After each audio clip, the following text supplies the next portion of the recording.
সাভার, আশুলিয়া ও ধামরাইয়ে দেখা দিয়েছে নজিরবিহীন তীব্র গ্যাস সংকট। শিল্প কারখানা থেকে শুরু করে সিএনজি স্টেশন এবং বাসাবাড়ি সবখানেই হাহাকার। চাহিদা অনুযায়ী গ্যাস না পাওয়ায় চরম বিপাকে পড়েছেন রপ্তানিমুখী পোশাক শিল্প সহ বিভিন্ন কারখানার মালিক, শ্রমিক এবং সাধারণ মানুষ। বাসাবাড়িতে দিনের বেশিরভাগ সময় গ্যাস না থাকায় রান্না করতে পারছেন না হাজারো পরিবার। সাভার থেকে শেখ বাশারের পাঠানো রিপোর্ট জানাচ্ছেন আশিকুর রহমান। সাভারে তীব্র গ্যাস সংকটে জনজীবন বিপর্যস্ত হয়ে পড়েছে। Titas gas transmission and distribution কোম্পানির আঞ্চলিক কার্যালয় জানিয়েছে, এই অঞ্চলে গ্যাসের দৈনিক চাহিদা প্রায় ৮৬২ এমসিএফডি হলেও বিপরীতে সরবরাহ মিলছে মাত্র ১০৫ এমসিএফডির। বিপুল এই ঘাটতির কারণে মারাত্মকভাবে ব্যাহত হচ্ছে শিল্প উৎপাদন।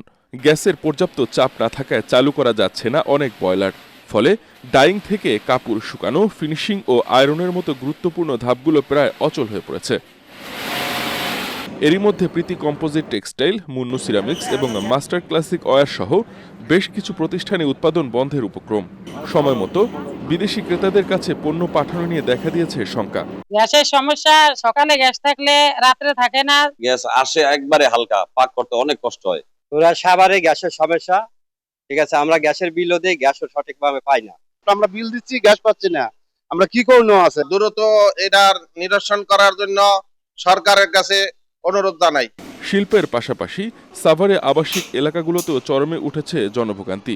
দিনের অধিকাংশ সময় চুলায় গ্যাস না থাকায় রান্না করতে পারছেন না হাজারো পরিবার। এছাড়া আশুলিয়া ও ধামরাইয়েও একই অবস্থা। এদিকে গ্যাস সংকটের মারাত্মক প্রভাব পড়েছে পরিবহন খাতেও। পর্যাপ্ত চাপ না থাকায় প্রায় ২০ দিন ধরে বন্ধ রয়েছে সাভারের কয়েকটি সিএনজি ফিলিং স্টেশন।